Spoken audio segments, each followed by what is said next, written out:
একদা হজরত ওমর রাদিয়াল্লাহু তাআলা আনহু গভীর ঘুমে আচ্ছন্ন ছিলেন। এমন সময় হঠাৎ এক বৃদ্ধ লোক এসে ডাক দিয়ে বললেন, হে ওমর, তাড়াতাড়ি ঘুম থেকে ওঠো, ফজরের নামাজের সময় পার হয়ে যাচ্ছে। অতঃপর হজরত ওমর রাদিয়াল্লাহু তাআলা আনহু ঘুম থেকে জাগ্রত হলেন এবং বললেন, তুমি কে? তখন সে উত্তর দিল, আমি শয়তান।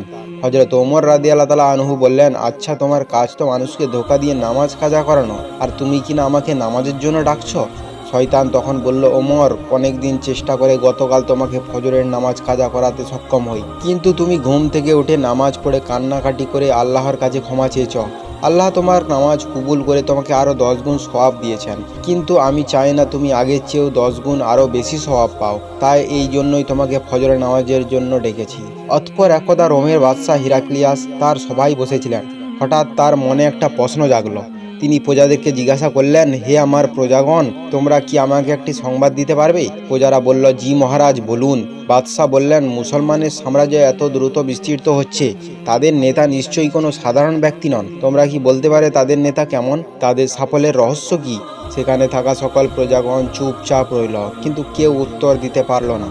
তখন বাদশাহ এক দূতকে ডাকলেন এবং বললেন, তুমি এখন মদিনায় যাও এবং মুসলমানদের নেতার আচার আচরণ, জীবনযাপন ও শাসন ব্যবস্থা সব বিস্তারিত জেনে আসো। আদেশ পাওয়া মাত্র সেই দূত দ্রুতগামী ঘোড়ায় চড়ে মদিনার উদ্দেশ্যে রওনা দিল। মরুভূমির পথ পাড়ি দিয়ে সে মদিনায় পৌঁছে গেল, কিন্তু সেখানে পৌঁছে সে এমন দৃশ্য দেখলো যা সে কল্পনাও করেনি। সে ভেবেছিল বিশাল রাজপ্রাসাদ দেখবে, অসংখ্য প্রহরী দেখবে, কিন্তু সে দেখলো মুসলিম সাম্রাজ্যের খলিফা হজরত ওমর রাদিয়াল্লাহু তাআলা আনহু সাধারণ পোশাকে একটি গাছের নিচে মাটিতে শুয়ে বিশ্রাম নিচ্ছেন। দূত এটা দেখে বিস্ময় হতবাক হয়ে গেল। সে নিজের চোখকে বিশ্বাস হচ্ছিল না। সে লোকদের জিজ্ঞাসা করলো, ইনি কি তোমাদের খলিফা? লোকেরা বলল, জি হ্যাঁ, তিনি অর্ধজাহানের খলিফা। তৎক্ষণাৎ হজরত ওমর রাদিয়াল্লাহু তাআলা আনহুর কাছে গিয়ে বলল, হে খলিফা, আপনি কি ভয় পান না? আপনার আশেপাশে তো কোনো প্রহরী নেই, গাছের নিচে একা শুয়ে আছেন, যদি কোনো শত্রু এসে আক্রমণ করে আপনার ওপর? হজরত ওমর রাদিয়াল্লাহু তাআলা আনহু মুচকি হেসে বললেন, আমি জনগণের ওপর অত্যাচার করিনি, আমি ন্যায় বিচার প্রতিষ্ঠা করেছি। যারা ন্যায়ের পথে চলে তাদের প্রহরীর দরকার হয় না। এই সব শুনে দূত কিছু না বলে রাজ্যে ফিরে গেল। ফিরে গিয়ে বাদশাকে সব জানালো। বাদশাহ বিস্মিত হয়ে জিজ্ঞাসা করলেন, তুমি কি তার সঙ্গে কথা বলেছ? দূত বলল, জি, তিনি জানিয়েছেন তিনি ন্যায় প্রতিষ্ঠা করেছেন, তাই কোনো পাহারার প্রয়োজন নেই তার। বাদশাহ কিছুক্ষণ চিন্তা করে বললেন, এ নিশ্চয় মহান জ্ঞানীর লক্ষণ, আমি তার জ্ঞান পরীক্ষা করব। তিনি দূতের হাতে একটি চিঠি দিলেন এবং বললেন, এই চিঠি ওমরের হাতে দেবে এবং একটি প্রশ্ন করবে। যদি তিনি উত্তর দিতে পারেন তবে আমরা মেনে নেব ইসলাম সত্য ধর্ম। অতঃপর সেই চিঠি নিয়ে দূত আবার মদিনায় এলো। সে দেখলো হজরত ওমর রাদিয়াল্লাহু তাআলা আনহু সঙ্গীদের নিয়ে আলোচনায় ব্যস্ত রয়েছেন। হজরত ওমর রাদিয়াল্লাহু তাআলা আনহু দূতকে ডেকে বললেন, হে দূত, এবার কি জন্য এসেছ? দূত সালাম জানিয়ে বলল, হে অর্ধজাহানের বাদশাহ, আমাকে বাদশাহ হিরাক্লিয়াস পাঠিয়েছেন কয়েকটি প্রশ্ন নিয়ে আপনার কাছে, এবং একটি প্রশ্ন মুখে করতে বলেছেন। আপনি উত্তর দিতে পারলেন তিনি ইসলাম গ্রহণ করবেন। তখন হজরত ওমর রাদিয়াল্লাহু তাআলা আনহু তাকে বললেন, তোমার বাদশাহ কোন প্রশ্নের উত্তর চাইছেন আমার কাছে, তুমি বলো। তখন সে বলল, পৃথিবীর কোন স্থানের সূর্যের আলো মাত্র একবারই পড়েছে। আমার দ্বিতীয় প্রশ্ন হলো, কোন গাছ পানি ছাড়াই জন্মেছিল? তৃতীয় প্রশ্ন হলো, কোন বস্তুর মুখ আছে কিন্তু দেহ নেই? চতুর্থ প্রশ্ন, কোন গাছের ছায়া 100 বছরের শেষ হয় না? এবং পঞ্চম প্রশ্ন হলো, যার হাত পা নেই, সর্বদা চলমান? ষষ্ঠম প্রশ্ন হলো, জান্নাতের মানুষ খাবে কিন্তু প্রসাব পায়খানা হবে না, এর পৃথিবীর উদাহরণ কি? আর সপ্তম প্রশ্ন হলো, জান্নাতের তালা ও চাবি কেমন? তারপর দূত বলল, বাদশার মুখের প্রশ্নটি হলো, আল্লাহ তো সব কিছুই দেখেন, এমন কি আছে যা তিনি দেখেন না? এবং শেষ প্রশ্নটি হলো, কোরআনে সব কিছুই আছে, এমন কি আছে যা কোরআনে নেই? এই প্রশ্নগুলো শুনে হজরত ওমর রাগান্বিত হয়ে বললেন, সৃষ্টিকর্তা সম্পর্কে এমন কথা বলার সাহস তোমাকে কে দিয়েছে? দূত ক্ষমা চেয়ে বলল, এগুলো আমার কথা নয়, বাদশার প্রশ্ন। হজরত ওমর রাদিয়াল্লাহু তাআলা আনহু সঙ্গীদের জিজ্ঞাসা করলেন, তোমাদের মধ্যে কেউ কি এর উত্তর জানো? সবাই নীরব রইল, কেউ একটা উত্তর দিল না। তখন একজন বলল, হুজুর, এই প্রশ্নগুলোর উত্তর একমাত্র হজরত আলী রাদিয়াল্লাহু তাআলা আনহুই দিতে পারবেন। অতঃপর একজন সাহাবী দূতকে হজরত আলী রাদিয়াল্লাহু তাআলা আনহুর কাছে নিয়ে গেল। দূত হজরত আলীর কাছে এসে সব প্রশ্ন একে একে বলল। হজরত আলী রাদিয়াল্লাহু তাআলা আনহু উত্তর দিতে লাগলেন। তোমার প্রথম প্রশ্নের উত্তর হলো, হজরত মুসা আলাইহিস সালামের জন্য সমুদ্রের যেই পথ সৃষ্টি হয়েছিল সেখানে সূর্যের আলো মাত্র একবারই পড়েছিল। তোমার দ্বিতীয় প্রশ্নের উত্তর হলো, হজরত ইউনুস আলাইহিস সালাম মাছের পেট থেকে মুক্ত হওয়ার পর আল্লাহর রহমতে পানি ছাড়া একটি লাউ গাছ জন্মেছিল। তৃতীয় প্রশ্নের উত্তর হলো জাহান্নামের আগুনের মুখ থেকে কিন্তু দেহ নেই। চতুর্থ প্রশ্নের উত্তর হলো জান্নাতের তুবা বৃক্ষের ছায়া 100 বছরেও শেষ হবে না। পঞ্চম প্রশ্নের আমার উত্তর হলো নদীর হাত পা নেই কিন্তু সে সবসময় চলমান। ষষ্ঠ প্রশ্নের উত্তর হলো শিশু মাতৃগর্ভে খাদ্য গ্রহণ করে কিন্তু প্রসাব পায়খানা হয় না। জান্নাতেও এমনই হবে। তোমার 7 নম্বর প্রশ্নের উত্তর হলো জান্নাতের তালা ও চাবি হলো তাওহীদের সাক্ষ্য, লা ইলাহা ইল্লাল্লাহ। তারপর হযরত আলী রাদিয়াল্লাহু তাআলা আনহু বললেন, আল্লাহ স্বপ্ন দেখেন না, কারণ তিনি কখনো ঘুমান না এবং তন্দ্রাচ্ছন্ন হন না। আর কোরআনে যা নেই তা হলো মিথ্যা, কোরআনে মিথ্যা নেই। দূত সব উত্তর শুনে বিস্মিত হয়ে রাজ্যে ফিরে গেলেন এবং বাদশাকে সব জানালেন। বাদশাহ হতবাক হয়ে বললেন, মুসলিম শাসকের জ্ঞান আমার ধারণার চেয়ে অনেক বেশি। যেই শিক্ষা মোহাম্মদ সাল্লাল্লাহু আলাইহি ওয়াসাল্লাম দিয়েছেন তা মিথ্যা হতে পারে না। তিনি বললেন, আমি লোক মুখে শুনেছি মোহাম্মদ জ্ঞানের শহর আর আলী তার দরজা। এ লোক সকল শুনে রাখো, মোহাম্মদের ধর্মই একমাত্র সত্য ধর্ম। আমি সাক্ষ্য দিচ্ছি যে মোহাম্মদ রাসূলুল্লাহ সাল্লাল্লাহু আলাইহি ওয়াসাল্লাম আল্লাহর রাসূল। অতঃপর হযরত ওমর রাদিয়াল্লাহু তাআলা আনহুর শাসনকালে একদা দুইজন সহোদর ভাই এক বালককে টেনে হিঁচড়ে নিয়ে জোর করে তার দরবারে এলো।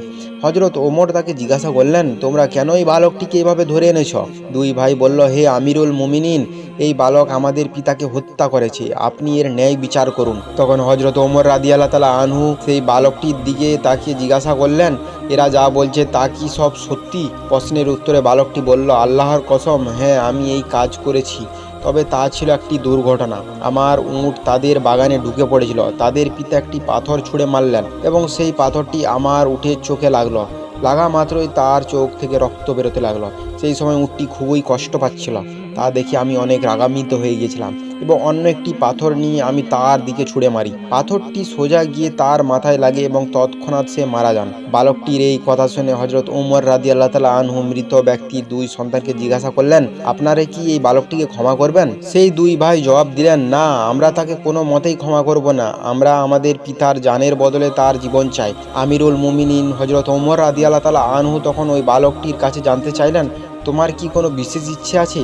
বালকটি বলল, আমার বাবা দুনিয়া থেকে বিদায় নেওয়ার সময় আমার ছোট ভাইয়ের জন্য কিছু সম্পদ আমার কাছে রেখে গিয়েছিলেন, যা আমি একটা জায়গায় গোপনে লুকিয়ে রেখেছি। আমি 3 দিন সময় চাই যাতে আমি সেই মূল্যবান জিনিসগুলো আমার ভাইকে দিয়ে আসতে পারি। আমিরুল মুমিনিন আমাকে বিশ্বাস করুন। তখন হযরত ওমর রাদিয়াল্লাহু তাআলা আনহু বললেন, আমি আপনাকে বিশ্বাস করতে পারি যদি একজন জামিনদার জোগাড় করতে পারেন, যিনি নিশ্চয়তা দেবে যে আপনি ফিরে আসবেন। বালকটি দরবারের চারিদিকে তাকালো। এত মানুষের মধ্যে কেউ তার জন্য জামিনদার হলো না। হঠাৎ দরবারের পেছন থেকে একটি হাত উঠল। তিনি ছিলেন বিশিষ্ট সাহাবী হযরত আবু যার গিফারি রাদিয়াল্লাহু তাআলা আনহু। তিনি বললেন, আমি তার জামিনদার হব। এখানে জানার বিষয়, যদি বালকটি ফিরে না আসে তাহলে বালকের পরিবর্তে হযরত আবু যার গিফারির শিরচ্ছেদ করা হবে। সুতরাং উপযুক্ত জামিনদার পাওয়ার পর বালকটি তার বাড়ির পথে রওনা হলো। একদিন গেল, 2 দিন গেল, কিন্তু বালকটি তো ফিরে এলো না। তৃতীয় দিন দুই ভাই হযরত আবু যার গিফারির কাছে গেলেন। তখন আবু যার রাদিয়াল্লাহু তাআলা আনহু বললেন, আমি মাগরিব পর্যন্ত অপেক্ষা করব, আপনারা আমাকে মাগরিবের পর্যন্ত সময় দিন। অতঃপর মাগরিবের কিছুক্ষণ আগে হযরত আবু যার আল্লাহর দরবারে রওনা হলেন। পবিত্র মদিনার অধিবাসীগণ তার পিছু পিছু চলতে লাগলেন। সকলেই দেখতে চান আজ কি হতে চলছে। সত্যি কি হযরত আবু যার গিফারিকে বালকের পরিবর্তে মৃত্যুদণ্ড দেওয়া হবে? চারিদিক নীরব নিস্তব্ধতা ছড়িয়ে পড়ছিল। হঠাৎ মাগরিবের আজানের কিছুক্ষণ আগে সেই বালক চিৎকার দিয়ে দৌড়ে এসে ওমর রাদিয়াল্লাহু তাআলা আনহুর দরবারে উপস্থিত হলো। এই দৃশ্য দেখে সবাই বিস্ময় হতবাক হয়ে গেল। ওমর রাদিয়াল্লাহু তাআলা আনহু জিজ্ঞাসা করলেন, হে যুবক, তুমি কেন এসেছো? আমি তো তোমাকে আনার জন্য লোক পাঠাইনি। কেন, কোন জিনিস তোমাকে ফিরিয়ে আনলো? তখন বালকটি উত্তর দিল, আমি চাই না কেউ বলুক একজন মুসলিম কথা দিয়েছিল কিন্তু সে কথা রাখেনি, তাই আমি ফিরে এসেছি। ওমর রাদিয়াল্লাহু তাআলা আনহু তখন হযরত আবু যার গিফারি রাদিয়াল্লাহু তাআলা আনহুকে বললেন, হে আবু যার, না জেনে আপনি কেন এই বালককে জামিনদার হলেন? হযরত আবু যার বললেন, আমি দেখলাম একজন মুসলমানের সাহায্যের প্রয়োজন। আমি চাই না কেউ বলুক একজন মুসলমানের সাহায্যের প্রয়োজন ছিল কিন্তু কোনো মুসলমান তাকে সাহায্য করেনি। এই কথা শুনে দুই ভাই বলে উঠল, আমিরুল মুমিনিন, আমরাও চাই না কেউ বলুক একজন মুসলমান ক্ষমা চেয়েছিল কিন্তু অন্য মুসলমান তাকে ক্ষমা করেনি। তারপর দুই ভাই বালকটিকে ক্ষমা করে দিল। সুবহানাল্লাহ। এই ঘটনা ঘটার মাধ্যমে বোঝা যায় হযরত ওমর রাদিয়াল্লাহু তাআলা আনহুর খেলাফতকালে মুসলিম উম্মাহ কতটা আরাম ও শান্তিময়ভাবে জীবনযাপন করতে পেরেছিল। তিনি অর্ধ পৃথিবীর বাদশাহ হয়েও প্রতি রাতে মানুষের বাড়িতে বাড়িতে গিয়ে খোঁজ খবর নিতেন। কোনো বাড়িতে অনাহার আছে কেউ কিনা, এমন কেউ আছে কিনা যে না খেয়ে ঘুমিয়ে আছে, এমন কারো সন্ধান পেলে তিনি সরাসরি কোষাগার থেকে তাদের জন্য খাবার পাঠাতেন। অতঃপর একদিন রাতের বেলায় তিনি সেই উদ্দেশ্যে মদিনার বাড়িতে বাড়িতে পর্যবেক্ষণ করতে গিয়ে তিনি এক বাড়িতে গিয়ে দেখলেন এক ঘরে 2টি বাচ্চা কান্না করছে এবং একটি চুলার ওপর পাতিলে কিছু নাড়াচাড়া করছে। এক মা তিনি বাচ্চাদের বলছেন, একটু ধৈর্য ধরো বাবা, আর একটু পরেই তোমাদের খাবার হয়ে যাবে। কিন্তু অনেক সময় পার হয়ে গেল, খাবার হচ্ছে না। অবশেষে বাচ্চারা ক্ষুধায় কাঁদতে কাঁদতে ঘুমিয়ে পড়ল। এই দৃশ্য দেখে হযরত ওমর রাদিয়াল্লাহু তাআলা আনহু পরিচয় গোপন রেখে সালাম দিয়ে ঘরে প্রবেশ করলেন এবং বললেন, আপনি কি রান্না করছেন আর আপনার ছেলেদের কিছুই খেতে দিলেন না কেন? মহিলা বললেন, আজ আমার ঘরে খাবার ছিল না, বাচ্চারা কান্না করছিল, বারবার খাবার চাইছিল। আমি অসহায় হয়ে পাতিলে শুধুমাত্র পানি দিয়ে নাড়াচাড়া করে অভিনয় করছিলাম যেন খাবার রান্না হচ্ছে। আশা করছিলাম কখন বাচ্চারা ঘুমিয়ে পড়বে। এই কথা শুনে হযরত ওমর রাদিয়াল্লাহু তাআলা আনহু সেখান থেকে তৎক্ষণাৎ বের হয়ে কোষাগার থেকে আটা বস্তা দিয়ে এক সৈনিকের মাধ্যমে তার বাড়িতে পাঠালেন। এই দৃশ্য দেখে সেই মহিলা অত্যন্ত খুশি হয়ে গেলেন এবং তখন ওই রাত্রিবেলায় সে আটা দিয়ে রুটি বানিয়ে ছেলেদের জাগিয়ে খাওয়ালেন, নিজেও রুটি খেলেন। তারপর তারা আল্লাহর দরবারে শুকরিয়া আদায় করলেন এবং হযরত ওমর রাদিয়াল্লাহু তাআলা আনহুর জন্য দোয়া করলেন। একদা হযরত ওমর রাদিয়াল্লাহু তাআলা আনহু হাঁটতে হাঁটতে কোথাও যাচ্ছিলেন। কিছু দূর গিয়ে দেখলেন এক বৃদ্ধা কিছু বিড়বিড় করছেন। হযরত ওমর রাদিয়াল্লাহু তাআলা আনহু তার কাছে গিয়ে তার খোঁজ খবর নিলেন এবং জিজ্ঞাসা করলেন, আচ্ছা বলুন মা, খলিফা ওমরের সম্পর্কে আপনার ধারণা কি? বৃদ্ধা হযরত ওমরকে আগে কখনো দেখেনি, তাই তাকে চিনতে পারেনি। সে হযরত ওমরের কথা শুনে কিছুটা বিরক্ত হলো এবং বলল, ওমরের খবর দিয়ে আমি কি করব? আমরা কি এমন ঠেকা পড়েছে যে ওমরের খবর আমাকে নিতে হবে? বৃদ্ধার মুখে রাগের ছাপ দেখা গেল। হযরত ওমর রাদিয়াল্লাহু তাআলা আনহু আবারও তাকে জিজ্ঞাসা করলেন, আচ্ছা বলুন মা, ওমরের ওপর তোমার এত রাগ কেন? বৃদ্ধা চেঁচিয়ে চেঁচিয়ে জবাব দিল, রাগ হবে না কেন? এই যে সে খলিফা হয়েছে, সে কি আমার কোনো টাকা দিয়েছে নাকি কখনো আমার খোঁজখবর দিয়েছে? হযরত ওমর রাদিয়াল্লাহু তাআলা আনহু আবারও বললেন, আচ্ছা বলুন মা, আপনি কি অবস্থায় আছেন? বৃদ্ধা উত্তর দিল, কিভাবে জানাবো? তুমি যদি ওমরকে গিয়ে সব বলে দাও। হযরত ওমর রাদিয়াল্লাহু তাআলা আনহু শান্ত হয়ে বললেন, আচ্ছা ওমর খলিফা হওয়ার পর তুমি কত কষ্ট পেয়েছ? সেই কষ্টের বিনিময়ে তুমি কত টাকা চাও যাতে তুমি ওমরকে মাফ করে দেবে? হযরত ওমর রাদিয়াল্লাহু তাআলা আনহুর এসব কথা চলছে, এমন সময় হযরত আলী রাদিয়াল্লাহু তাআলা আনহু ও আব্দুল্লাহ ইবনে মাসউদ রাদিয়াল্লাহু তাআলা আনহু সেখানে হাজির হলেন। তারা এসে সালাম দিলেন, আসসালামু আলাইকুম। বৃদ্ধা তাজ্জব হয়ে গেল, সে ভয়ে কাঁপতে লাগলো, ভাবতে লাগলো হযরত ওমরের সামনে আমি এত গালমন্দ বলেছি। তখন সে অনুতপ্ত হয়ে গেল। হযরত ওমর রাদিয়াল্লাহু তাআলা আনহু বৃদ্ধাকে সান্ত্বনা দিলেন এবং তার হাতে 5টি স্বর্ণ মুদ্রা দিয়ে বললেন, মা তুমি এই চামড়ায় লিখে দাও যে কিয়ামতের দিনে আমার ওমরের ওপর কোনো দাবি নেই। বৃদ্ধা তা লিখে দিবেন। হযরত আলী রাদিয়াল্লাহু তাআলা আনহু সাক্ষী হিসেবে দস্তখত করলেন। সুবহানাল্লাহ। সম্মানিত দর্শক, আজ আমরা যদি কোনো ছোটোখাটো পদ পেয়ে থাকি তখন সাধারণ জনগণকে আমরা তুচ্ছ তাচ্ছিল্যভাবে নজরে দেখি, কিন্তু বাস্তবে যা কিছু সম্পদ এবং যা কিছু আমরা পদ পেয়ে থাকি তা কেবলমাত্র গরিব অসহায় মানুষের পাশে দাঁড়ানোর জন্য, তাদের হক আদায় করার জন্য, কিন্তু তা সব আমরা করি না। আল্লাহ যেন আমাদেরকে সঠিক বুঝ দান করেন। আমিন। আসসালামু আলাইকুম।